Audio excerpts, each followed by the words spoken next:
Bonjour, bonsoir à toute la jeunesse consciente africaine, où que vous soyez dans les quatre coins du monde. Recevez ici l'expression de nos salutations les plus fraternelles. Que la paix de l'Éternel soit sur vous. Camarade Kalafo du MPR franc CFA. Et comme vous le savez tous, les assises nationales de la refondation ont débuté au Mali. De moments solennels, de moments historiques dans la vie de cette nation, meurtrie depuis des années par une guerre imposée et meurtrie également depuis des années par une démocratie de procuration à la française. C'est un moment historique parce que c'est le moment de venir tous ensemble en tant que Maliens et de se donner les idées les meilleures, les bonnes pour projeter le pays dans le futur. Ce qui se joue là, c'est très important. C'est la refonte, la refondation du pays. Et aujourd'hui, ces moments solennels doivent être des moments de joie pour tous les dignes fils et filles du Mali, pour tous les patriotes. C'est comme si, après 1960, nous avons une seconde chance de projeter le Mali dans le futur, de parler du Mali que l'on veut, le Mali qu'on voudrait laisser à nos progénitures. C'est de cela qu'il s'agit.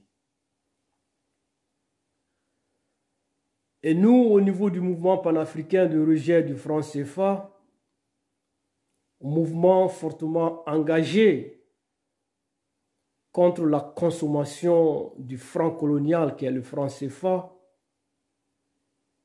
ça nous tient beaucoup à cœur, la question monétaire. Et nous pensons très sérieusement et très sincèrement qu'aujourd'hui, le Mali a besoin d'intégrer la dimension monétaire, frapper sa propre monnaie dans sa lutte de libération nationale. Et dans ce sens, un panel doit être désigné pour se plancher sur la question lors des assises nationales de la refondation et qu'un schéma clair soit tracé dans ce sens. C'est très important. Et nous avons écrit dans ce sens les autorités de la transition malienne. Une lettre officielle du MPR franc CFA a été envoyée à la présidence de la République du Mali et ampliée à la primature et au Conseil national de la transition. Et nous ne nous sommes pas arrêtés là. Aujourd'hui, le MPR franc CFA au niveau malien, le MPR franc CFA du Mali est engagé dans différentes plateformes patriotiques. Et au sein de ces plateformes aussi, nous avons manifesté notre volonté de participer pleinement aux assises nationales de la refondation en parlant essentiellement sur la question monétaire. Pour nous, toutes les autres souverainetés n'existent pas sans la souveraineté monétaire. Et c'est important pour nous, pour le développement du Mali, qui est un pays très riche, qui a assez de potentiel, que ce pays puisse aujourd'hui dire non à la servitude monétaire et se prendre en charge.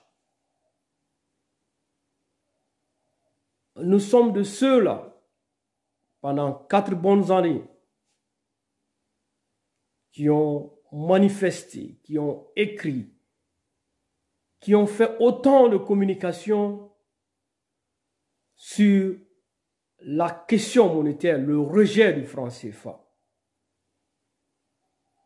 Et aujourd'hui, on peut parler du dérivé du franc CFA, qui est l'éco Macron proposé à Abidjan.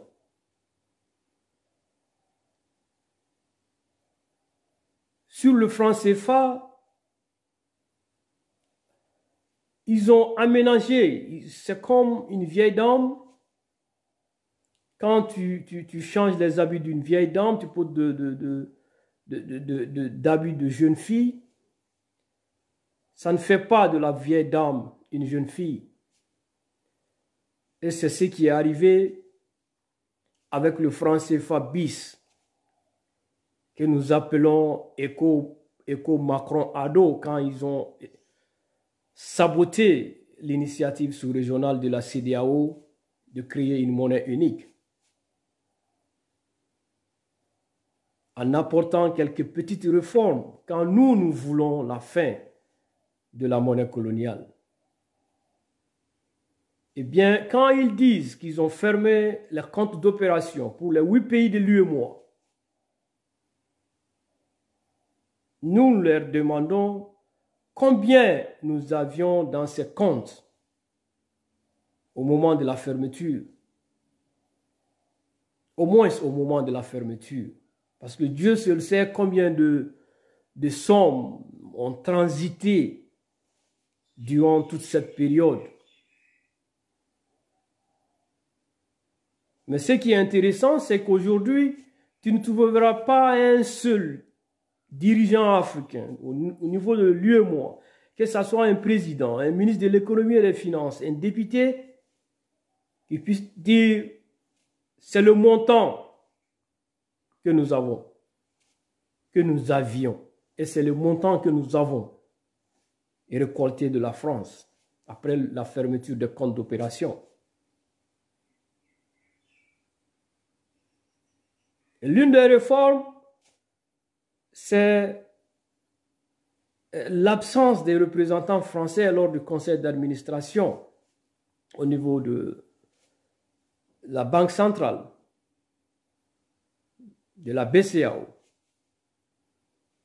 Et bien, même là, quand nous parlions de ça par le passé, l'économiste Ado était sorti pour dire que c'est faux, qu'il a été le boss de la BCEAO, que les Français ne prenaient jamais part à ça.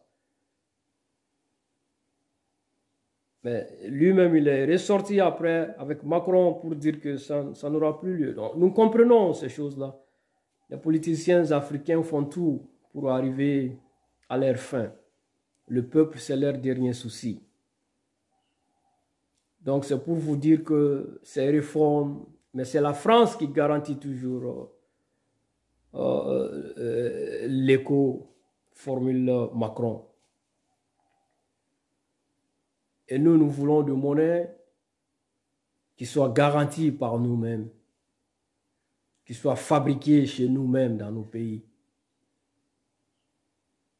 On est au XXIe siècle et certaines choses doivent s'arrêter.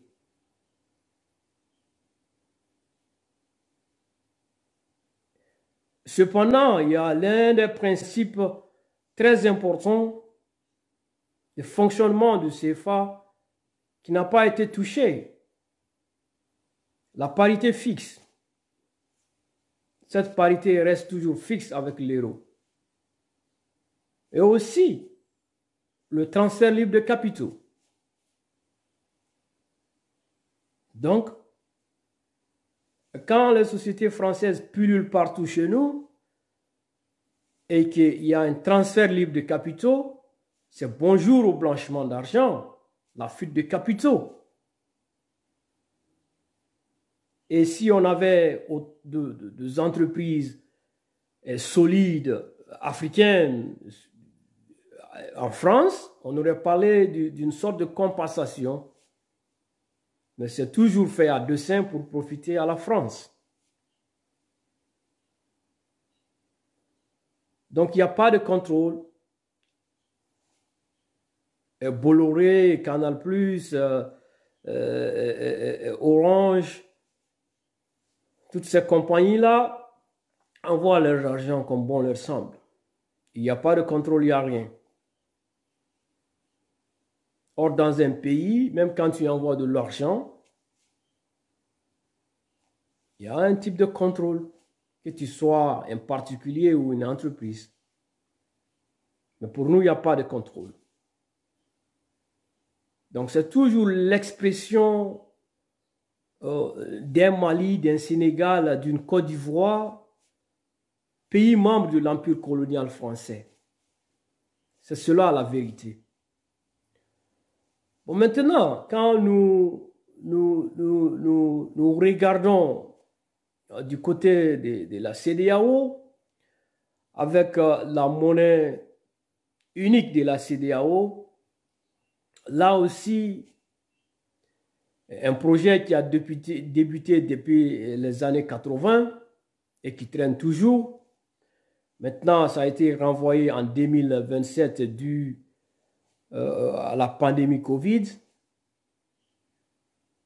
Nous pensons qu'il y a un très sérieux problème déjà au départ à la conception de ce projet. Parce que les critères de convergence macroéconomique ont été calqués sur le modèle européen, la zone euro. Et des pays anglophones qui détiennent déjà leur monnaie et qui ont des taux d'inflation qui vacillent, qui varient entre 8, ça va jusqu'à 10, souvent 12, Ghana et Nigeria, et que quand tu te retrouves dans des critères de convergence qui limitent le taux d'inflation aux alentours de 5%, qui, il faut le dire, est tacitement fait pour la zone CFA, parce que la zone CFA répond à ce critère. La zone UEMOA répond à ce critère. Parce que tout est fait pour que notre inflation au niveau de l'UEMOA soit faible, soit au même niveau que l'inflation au niveau européen. Nous l'avons dit par le passé que nos pays zone CFA, ce n'est autre que le prolongement de l'Union européenne en Afrique. Donc c'est la Banque centrale européenne qui décide notre politique budget et notre politique monétaire. Donc tout est fait pour qu'on ait des taux d'inflation très bas, mais des taux d'inflation qui ne répondent pas à nos besoins de développement. Ces pays-là sont assez développés et nous avons tout à faire. Cependant, on voudrait qu'on ait le même taux d'inflation avec différentes réalités économiques. Ce qui n'est pas acceptable. Donc, ces pays anglophones n'accepteront jamais. Or, il faut se le dire que les critères de convergence macroéconomique ne seront jamais respectés pour aller vers une monnaie unique. Et maintenant, nous avons d'autres responsabilités pour créer une monnaie unique. Parce qu'il faut se le dire, qu'à différents niveaux de développement en zone CEDEAO, il faut qu'on ait des pays leaders, des pays qui acceptent d'être la vache laitière, des pays qui acceptent de sacrifier un peu leur économie pour aider les autres. En l'occurrence, ça peut être le Nigeria ou encore le Ghana. Mais ces pays-là, sont-ils prêts à accepter ce sacrifice? Non. Donc, on va tourner des années durant comme ça, en rond. Et la monnaie unique ne verra jamais jour. Et aussi, quand on parle de déficit budgétaire à l'échelle du PIB au maximum à 4%, c'est des choses qui ne sont pas réalistes aujourd'hui, avec tout ce qui prévaut tout ce qui prévale comme problème dans la sous-région. Donc, vu tout ça, ça aurait été mieux, au lieu qu'on parle d'une monnaie unique, de travailler sur la monnaie commune.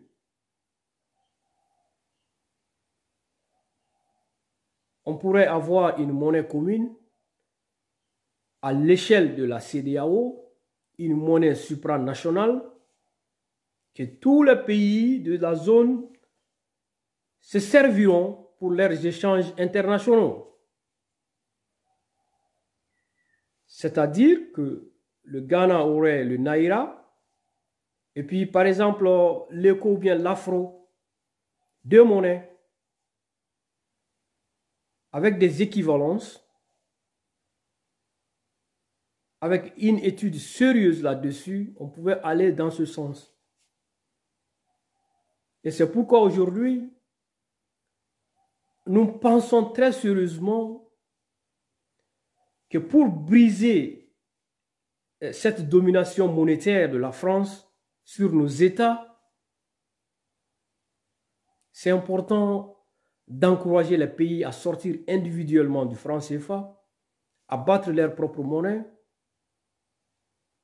et à aller vers des monnaies communes avec les autres pays qui sont intéressés.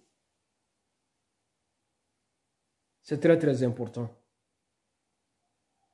Parce que comme ça, dans ce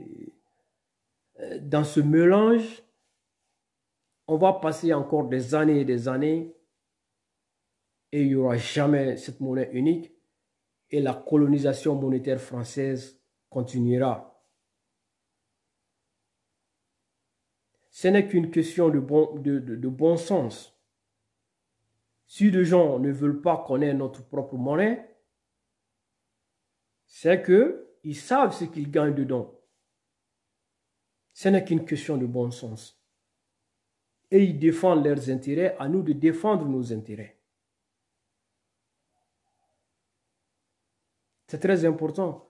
Parce que dans la zone CEDEAO, avec la monnaie unique, nos économies sont... Regardez un peu l'économie du Nigeria. L'économie du Nigeria est tirée par le pétrole.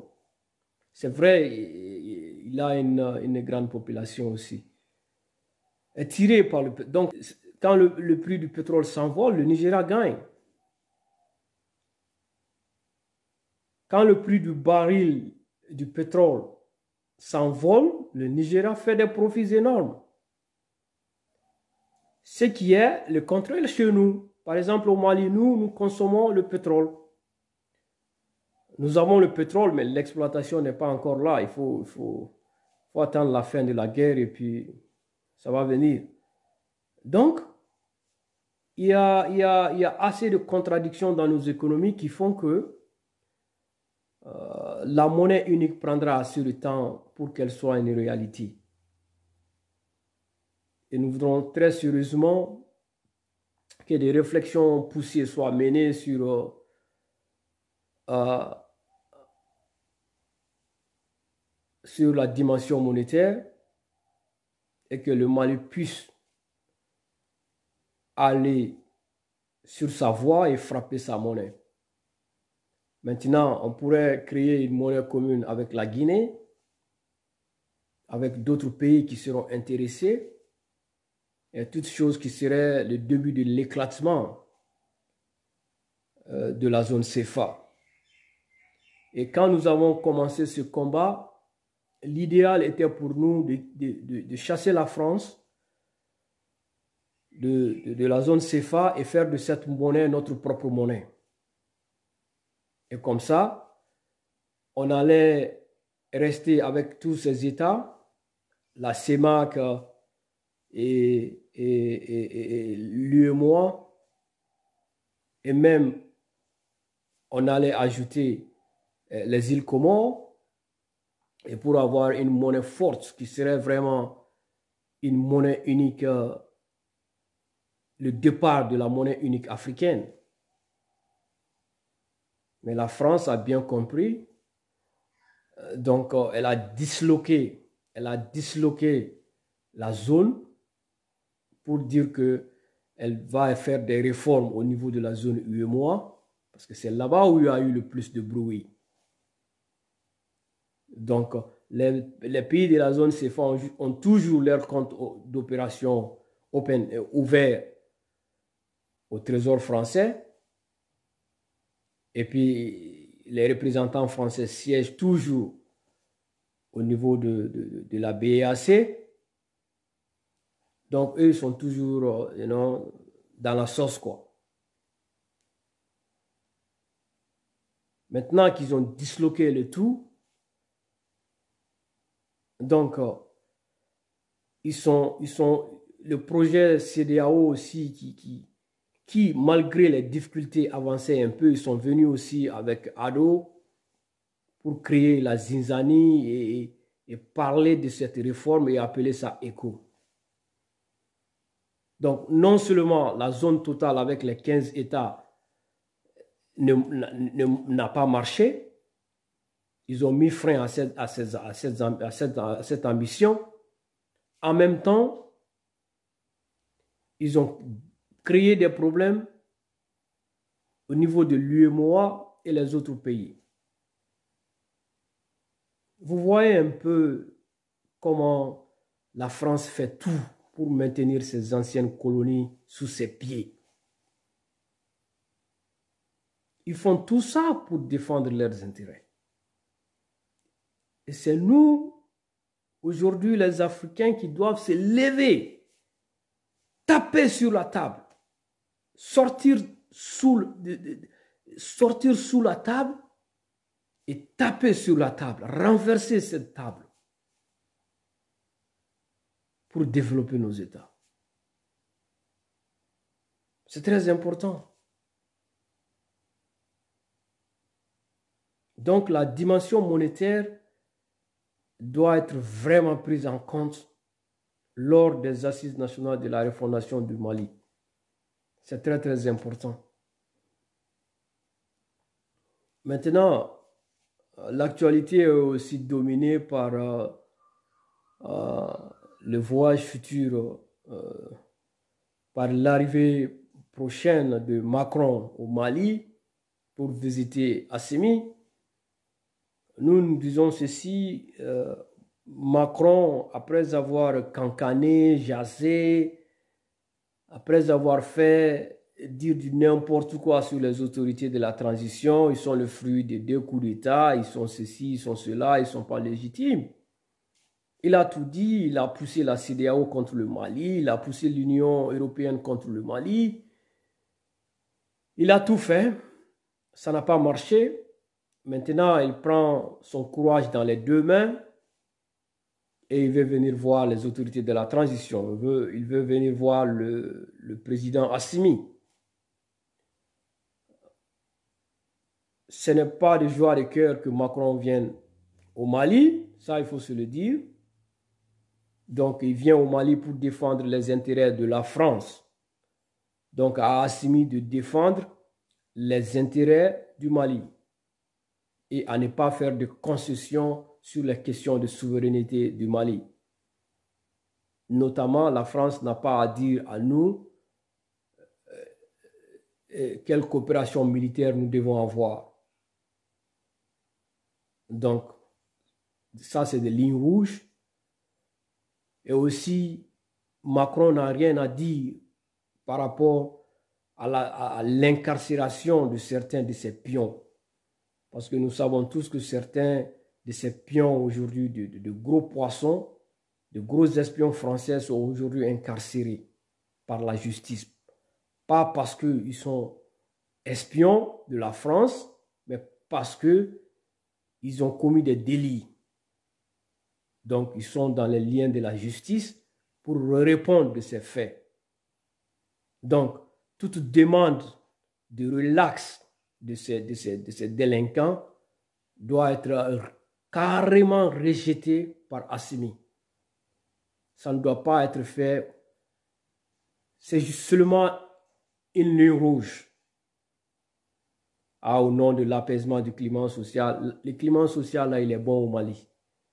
Les patriotes, ils vont participer aux assises. Et puis, ce sont ces assises-là qui déboucheront sur la 4e République. Et ce sont ces assises-là, les conclusions qui définiront la marche à suivre de la transition. Donc, ceux qui ne participeront pas, tant pis pour eux. Il faut se le dire, les 4 vérités. Donc, il ne faut pas libérer ces gens-là. Il ne faut pas libérer ces gens-là.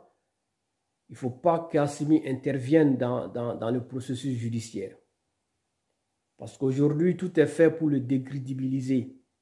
Si après la visite de Macron, la population voit du relâchement dans la lutte contre la corruption, ou bien sur le plan sécuritaire ou d'autres choses, donc il va de soi que la population va tourner le dos à Assimi.